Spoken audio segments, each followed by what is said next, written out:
So I'll start tonight with a talk rather than starting with the meditation, and then talk about what we're going to do in the meditation. We'll meditate second tonight. So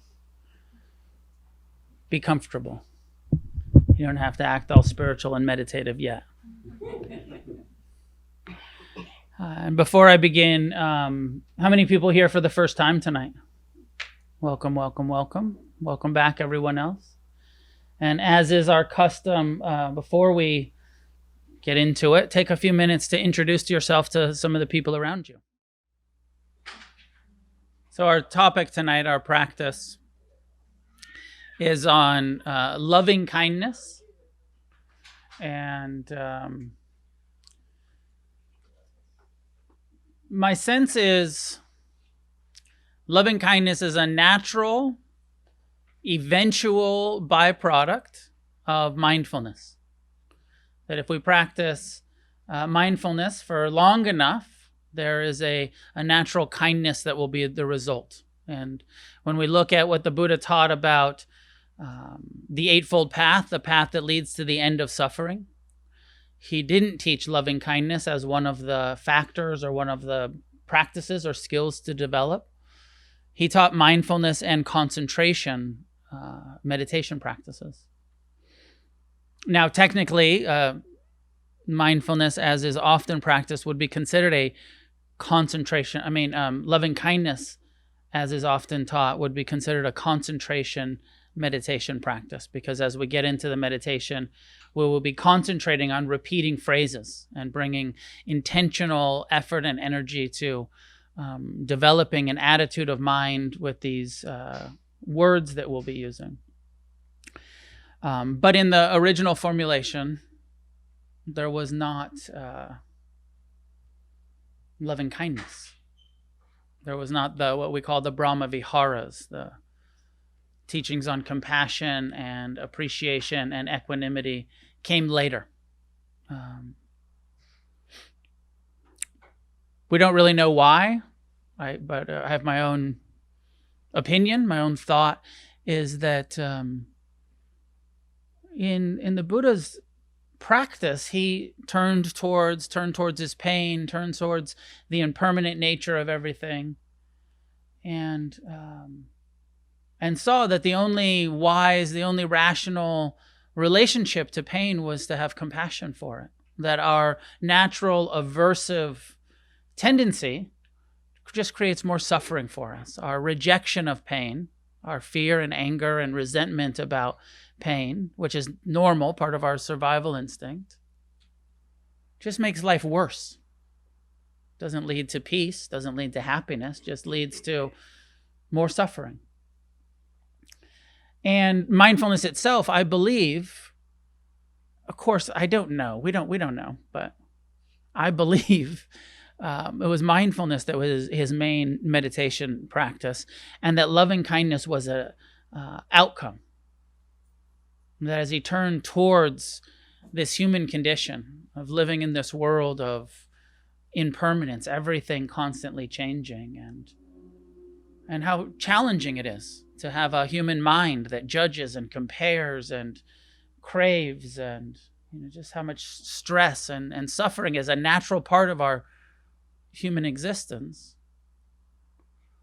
I saw kindness rather than rejection, rather than trying to meditate it away, rather than trying to get rid of our minds or our bodies or our pain, of developing a friendly relationship to it.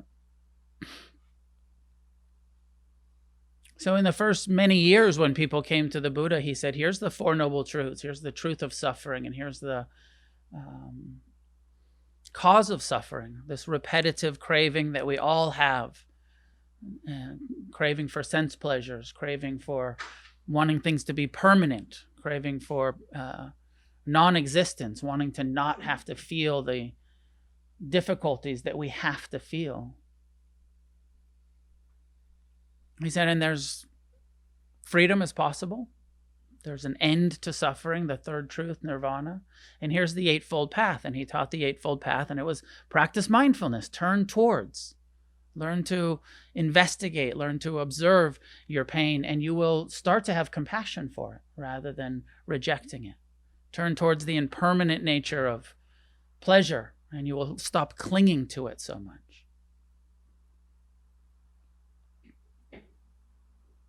At some point, I don't know how long in, the Buddha taught for 40 years. At some point, let's say 10 years into teaching, some point in his teaching career, he said, well, it doesn't seem to be working so fast for people.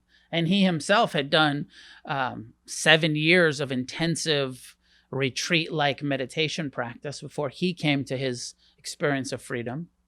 And so he was working with people, and a lot of people were saying, like, I'm not feeling compassionate. I'm not feeling kind. I'm being mindful, but what I see is the causes of suffering. In this one instance, he has some students that come to him who've been practicing out in the wilderness. And they come to him and say, it's so hard to meditate out in the woods. And you've told us that, like, go meditate in the natural environment, go meditate in the woods. He said, but it feels like the woods it's terrifying out there. It's like it's haunted. It's like there's these spirits that are attacking us. And I don't know. I kind of feel like they come to the Buddha and say, we're really afraid of the dark. And it's scary out here. And there's, like, chipmunks. And, of course, this is also ancient India where there are tigers and there are, wild, like predator animals. It's not so safe. It's not like meditating in the Palisades Mountains or something, where there's probably nothing that's going to eat you. There's occasional mountain lion. Was it P36 or something? There's one mountain lion in Los Angeles.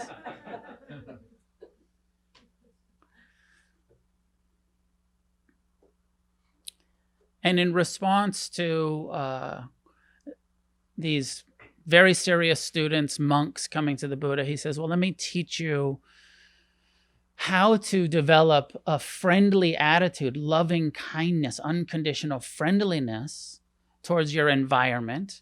And because if you're not afraid, then you won't suffer. If you have kindness in your heart, it's the antidote to fear. It's the antidote to the suffering that you're experiencing. And his words to those monks were something like this. This is what we get as handed down to us as the words of the Buddha on loving kindness.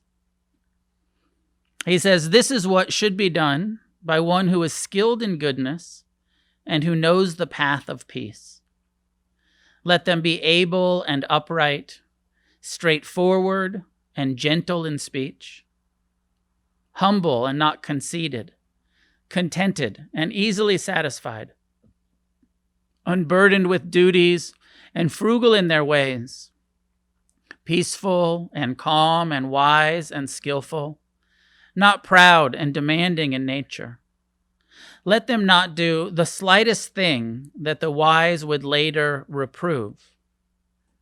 And here's the meditation instructions. And I'll pause there before I give the meditation instructions. So many spiritual principles to be practiced in that first section of the teaching about humility, about being contented, easily satisfied, about being honest, straightforward, gentle in our speech, frugality, wise and skillful, not proud and demanding. So there's all of these suggested ways of being. And then he says, and here's the meditation instruction. Wishing in gladness and in safety, may all beings be at ease. Whatever living beings there may be, whether they are weak or strong, omitting none, the great or the mighty, medium, short, or small, the seen and the unseen, those living near and far away, those born and to be born, may all beings be at ease. So that's the core meditation phrase that we do in loving kindness. May all beings be at ease. And then again, more kind of spiritual principles. Let none deceive another or despise any being in any state. Let none through anger or ill will wish harm upon another. Even as a mother protects with her life her child, her only child, should one cherish all, so with a boundless heart should one cherish all living beings. And again, meditation instruction, radiating kindness over the entire world, spreading upward to the skies, downward to the depths, outwards and unbounded, freed from hatred and ill will, whether standing or walking, seated or laying down, free from drowsiness, one should sustain this recollection. This is said to be the sublime abiding, by not holding to fixed views, the pure-hearted one, having clarity of vision, being freed from all sense desires, is not born again into this world.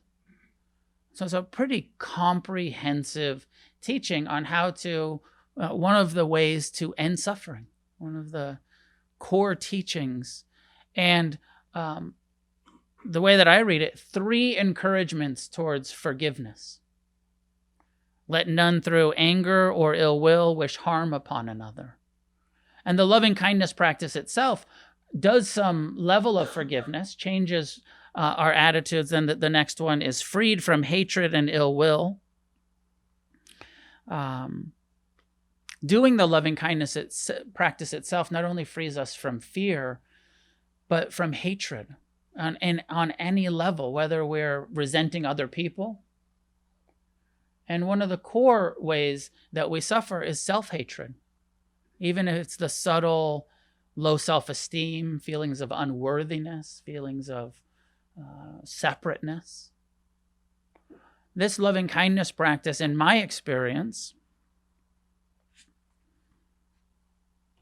totally changed my internal dialogue, how I think about myself, how I think about other people.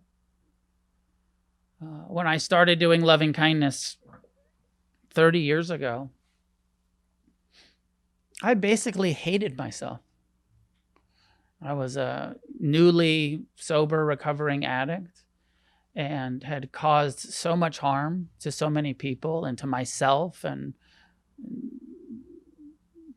pattern of incarceration.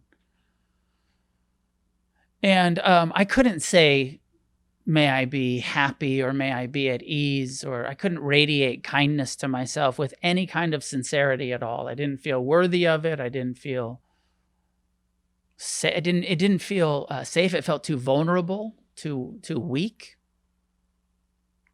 But by continuing to do it, even though I would say it and not mean it, by continuing to do it, the repetition of it, eventually I started to be more sincere about it and mean it, and have a feeling. For me, it was a process of years. This wasn't something that happened quickly. And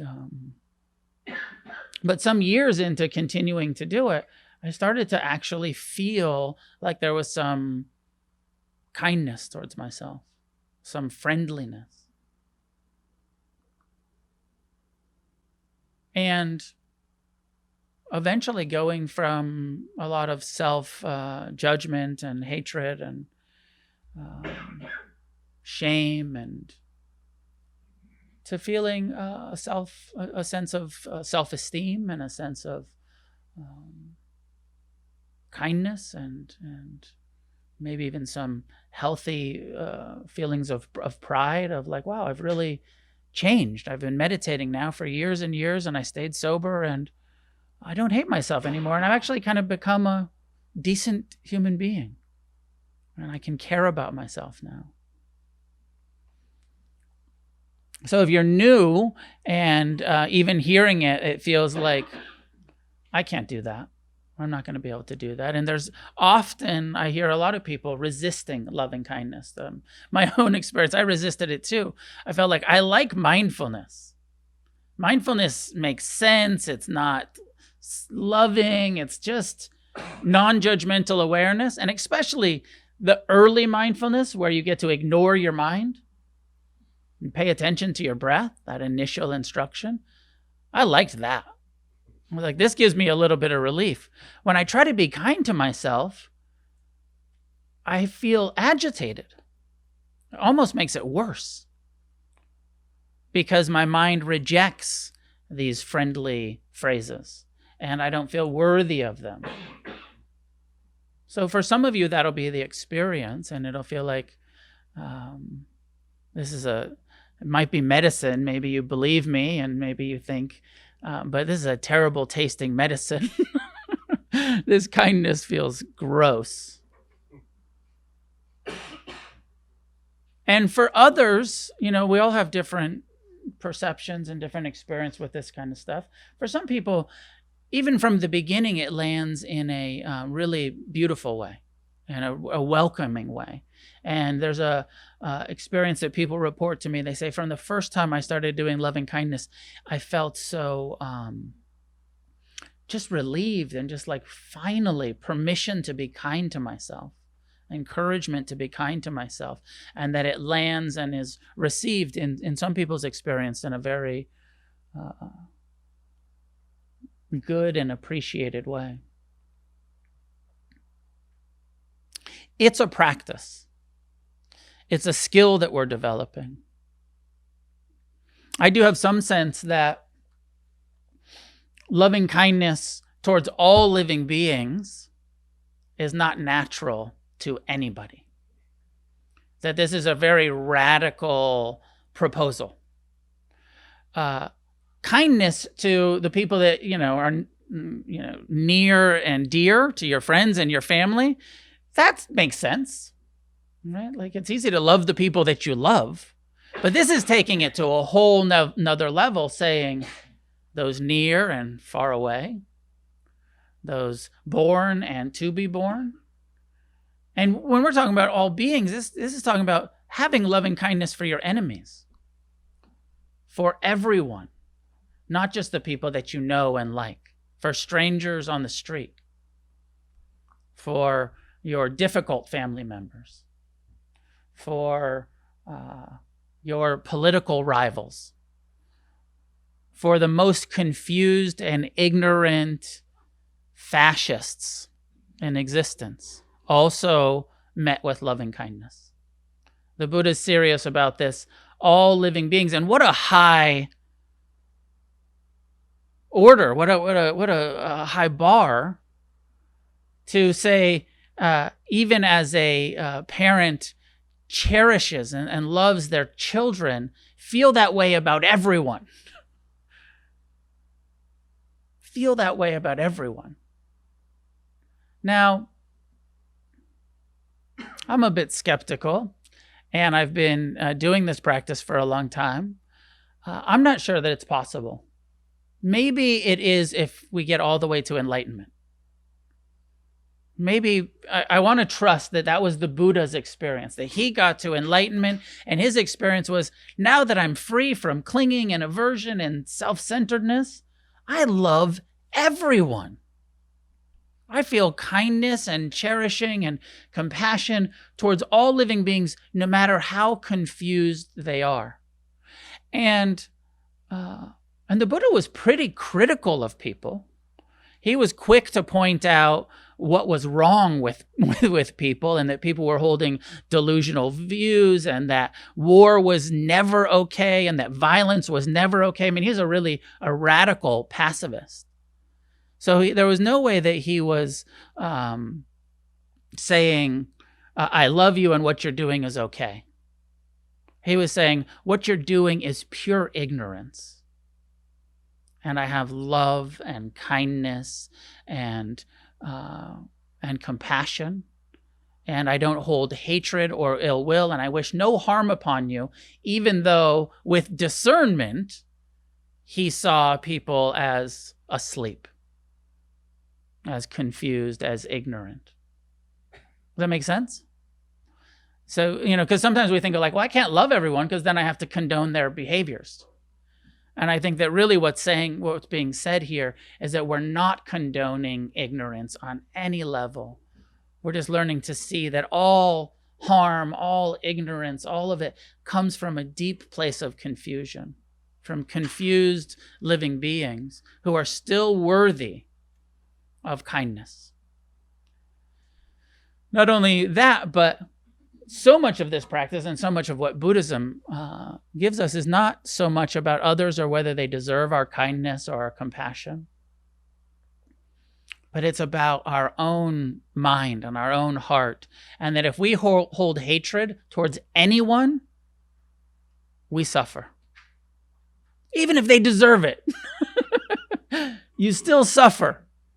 Staying mad and critical and angry and afraid, and who suffers? We do. So much of what's being said here is if you don't want to suffer, if you want to be free, then this is a necessary component. Develop a heart of kindness. Uncover, create the skill of being friendly to yourself and everyone else. And forgiveness is core. When we talk about forgiveness and we practice forgiveness, and I believe that forgiveness is coming up in our practice on Mondays in the series.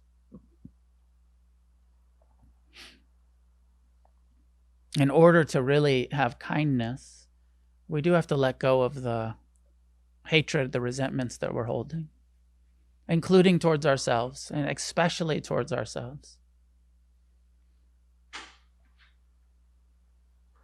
But we can't wait until we're feeling friendly and forgiving and loving before we start these kind of practices. These kind of practices will lead to that experience. So we just start saying it as I did, even if you don't mean it. You do the meditation. And however long it takes, you keep doing the meditation.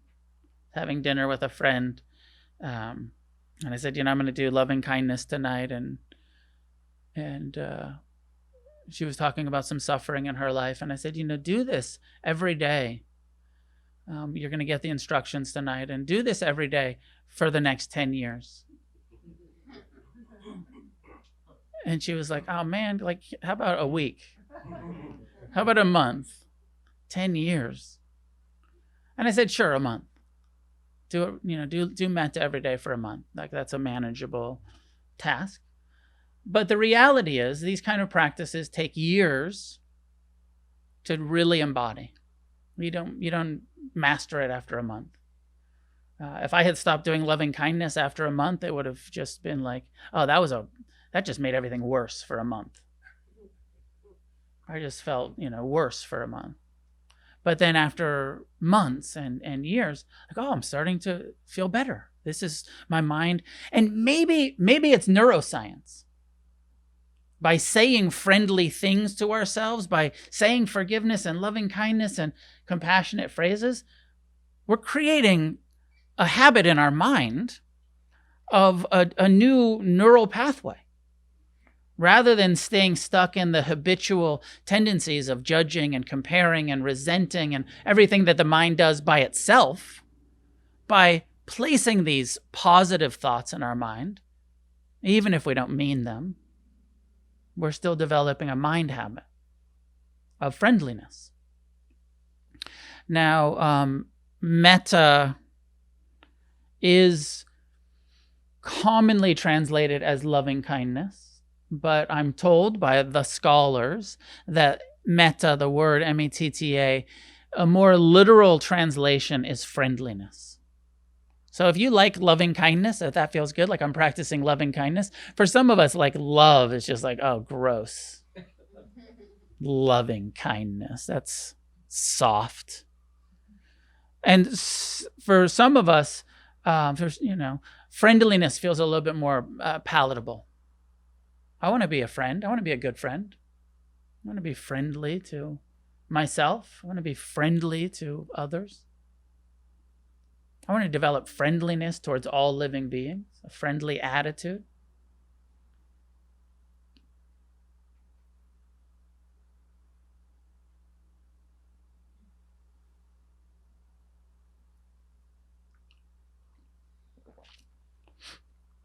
In this sutta, He says radiating kindness over the entire world.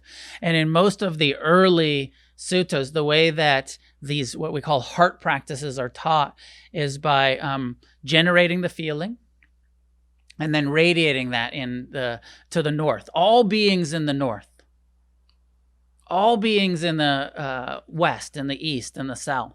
So generating the feeling of loving kindness and then radiating it from your heart. Can you do that?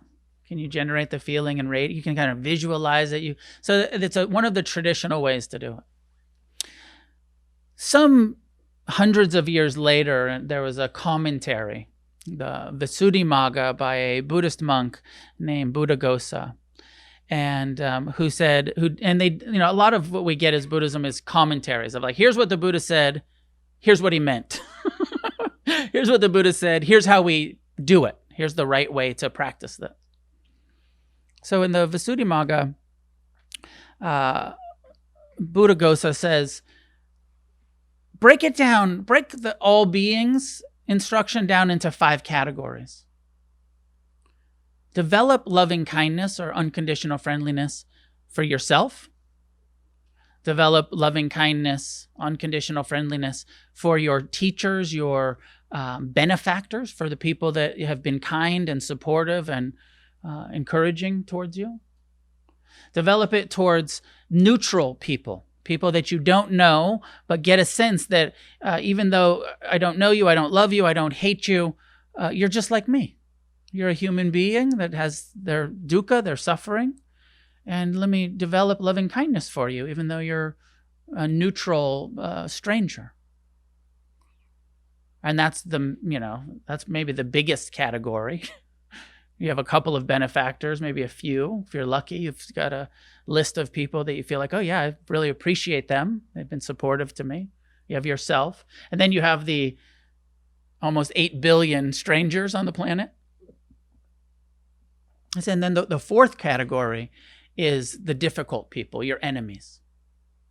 Develop loving kindness towards everyone you've ever had a resentment towards. Everyone you judge, everyone you fear, everyone you think is totally full of shit and should get hit by a bus. Develop loving kindness for them. And the 5th category is then open it up to all living beings, all beings in existence. And that's the way that, even though it's not the earliest Buddhist teaching, it's the way that I was taught, doing the 5 categories. And I continue to do that practice and teach that practice and sometimes do the directions and radiating in directions. But it's sort of nice to break it down into the 5 categories. And most of you have probably learned it that way if you've learned it.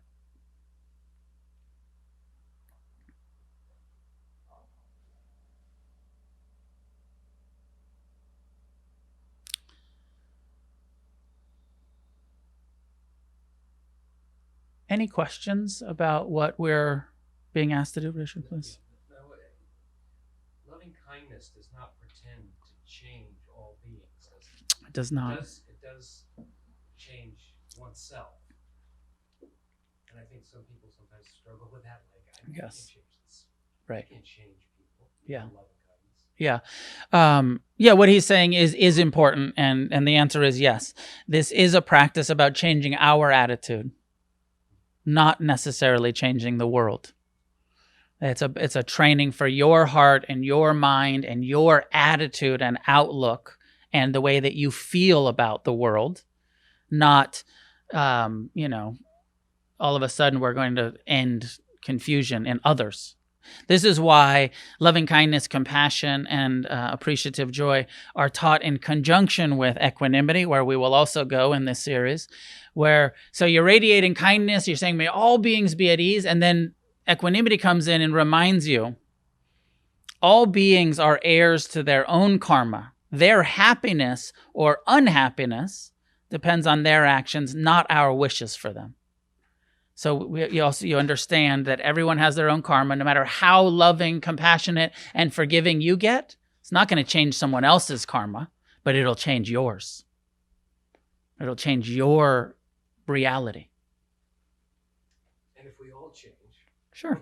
And everyone can. I mean, Buddhism is a very hopeful, very open perspective that says all beings have the power, the potential, the ability to free themselves from suffering. And no being has the power to free anyone else from the core causes of internal suffering. Nobody has that power. The Buddha himself, fully enlightened people came to him in the guru culture of India and were like, take away my suffering. And he was like, I can't do that. Here's mindfulness. Here's some meditation instructions. Here's some precepts to live your life by. Here's the instructions of how you can end suffering in your life. I can't do it for you. Nobody can do it for anyone else. But we can support and encourage and inspire and, help each other along the way. But we can't do it. Please, Judy. Can I just share my how it's turned out for me after studying with you for I think 7 years? I think the breathing, first of just getting to know your breath really just calmed me down. But as I started practicing with you and studying underneath you, I noticed that my practice became, the more I got to do this loving kindness, and I think it does have to do with neural pathways, because I started doing that even more and more, and I became more accepted of those that I'm judging, and just saying, oh, I'm judging, and but this is the way that they are, this is their thing. And really now it has come to a point now, almost coming into like 8 years now of doing this, is that really, I really care for everybody here in this room, even though I don't know you. So I think that has been my beautiful transition through this whole process. Yeah. Yes. And it's year 2, year 3, year 5, it's a gradual awakening process that we're in. It doesn't happen overnight. It happens slowly, but steadily when we do the practice.